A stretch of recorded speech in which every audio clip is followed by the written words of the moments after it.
గుంటూరులో వరదల కారణంగా దెబ్బతిన్న రోడ్లు డ్రైనేజీలను 40 రోజుల్లోగా పూర్తి చేస్తామని కేంద్ర సహాయ మంత్రి పెమ్మసాని చంద్రశేఖర్ అన్నారు. మరమ్మతుల కోసం 15వ ఆర్థిక సంఘం నుంచి 24 కోట్ల రూపాయల నిధులు వినియోగిస్తున్నట్లు తెలిపారు. మున్సిపల్ అధికారులతో కలెక్టరేట్లో ఆయన సమీక్ష నిర్వహించారు.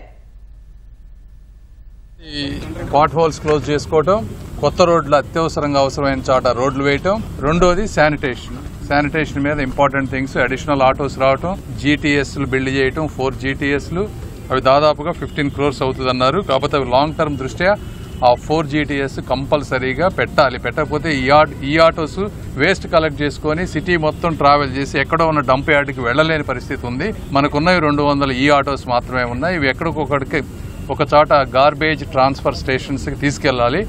ఒక 4 బిల్డ్ చేస్తేనే లాంగ్ టర్మ్లో మనకి శానిటేషన్ ఇష్యూ అనేది పోతుంది. కాబట్టి అది ఎట్టి పరిస్థితుల్లో బిల్డ్ చేయాలి.